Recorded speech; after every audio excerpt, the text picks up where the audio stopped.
మాట్లాడుకోవడం కోసం అందరం వచ్చినాము. మరి ఇక్కడ గత 10-15 రోజుల నుంచి కూడా నేను అధికారులతోటి మాట్లాడుతున్నా, ఎస్సీ గారితో సిఈ గారితో కంటిన్యూగా మాట్లాడుతూనే ఉన్నా, ఎప్పటికప్పుడు తెలుసుకుంటున్నా.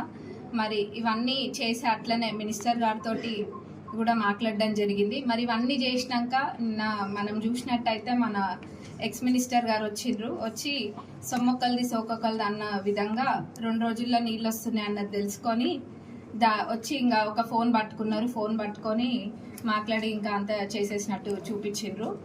కానీ ప్రజలు కూడా గమనిస్తున్నారు. నేను అధికారులతోటి మాట్లాడుతున్నా, ఎప్పటికప్పుడు తెలుసుకుంటున్నాము. రేపటికల్లా నీళ్ళు వస్తాయి మనకి.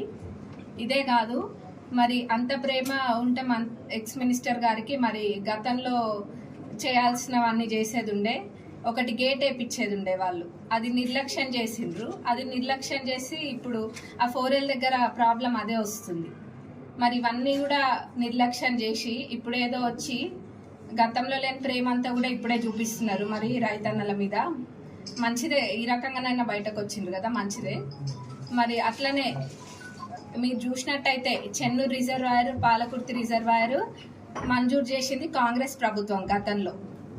ఆ మంజూరు చేసింది కూడా గత 10 సంవత్సరాలలో కూడా దాన్ని పూర్తి చేయని పరిస్థితి. అప్పుడు అంత ప్రేమ ఉంటే మరి ఆ 10 సంవత్సరాలలో దాన్ని పూర్తి చేసి ఉంటే చాలా బాగుండేది, రైతులకు కూడా చాలా లాభం జరిగేది దాని ద్వారా.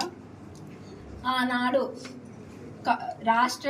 రాష్ట్రాన్ని సస్యశ్యామలం చేయాలన్న ఉద్దేశంతో దేవాదుల ప్రాజెక్టుని ప్రారంభించింది కాంగ్రెస్ ప్రభుత్వం. మరి దాని ద్వారా ఈ నియోజకవర్గంలోని రైతులకు కూడా అందరికీ సాగునీరు అందింది. అది కూడా గమనియాలి. రైతులని కాపాడుకునే ప్రభుత్వమే కాంగ్రెస్ ప్రభుత్వము.